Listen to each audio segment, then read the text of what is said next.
বাংলাদেশ ফুটবলে head coach হওয়ার অন্যতম দাবিদার হচ্ছেন ক্রিস গেলমন।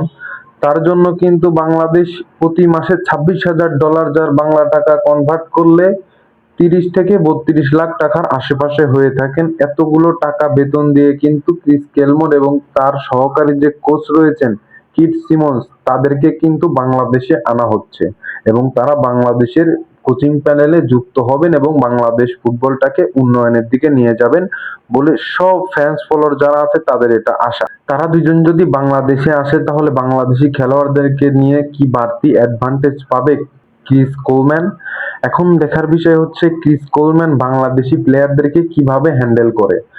প্রথমে আমরা গোলরক্ষকের কাছে যাচ্ছি। গোলরক্ষক আছেন আনিচুর রহমান জিকো, যার সাউথ এশিয়াতে সেরা সেরা হওয়ার কিন্তু রেকর্ড রয়েছে। ডিফেন্সিভে আছে 4 জন চেনা মুখ। একজন হচ্ছেন বিশ্বনাথ ঘোষ, 2 নম্বর হচ্ছেন তপু বর্মন, 3 নম্বর তারিক কাদির, 4 নম্বর জায়ান আহমেদ, 5 নম্বর সাদউদ্দিন। 5টা ডিফেন্ডার কিন্তু তার হাতে রয়েছেন এবং হাই প্রোফাইল 5টা ডিফেন্ডার।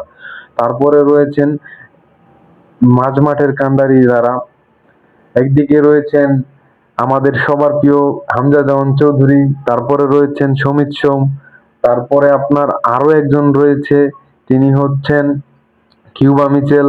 আরো কয়েকটি মিডফিল্ডার রয়েছে, আপনারা সকলেই জানেন।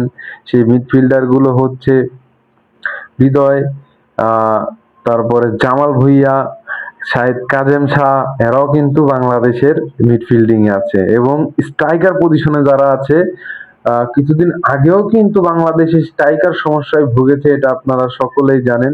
এখন তাদের সাথে কোলাবরেট করার জন্য কিন্তু ভালো 2 জন স্ট্রাইকার যোগ হয়েছে বাংলাদেশ ফুটবলে। এক হচ্ছেন এরাম আব্বাস, 2 হচ্ছেন টেবর ইসলাম। এবং আগে যারা ছিল তারা হচ্ছে রাকিব হোসেন, শেখ মোরসালিন এবং ফাহমিদুল ইসলাম। তারা সবাই কিন্তু দুর্দান্ত খেলছে, কিন্তু সাম্প্রতিক সময়ে আরো একজনের নাম আমরা মিস করে গেছি, সে হচ্ছে রোনান সুলিভান। ডেকলান সুলিভানের ভাই রোনান সুলিভান, কুইন সুলিভানের ভাই রোনান সুলিভান, সেও কিন্তু বাংলাদেশ জার্সিতে অভিষেক হওয়ার শ্রেষ্ঠ দাবিদার। তাকেও কিন্তু বাংলাদেশ দলে দেখা যেতে পারে।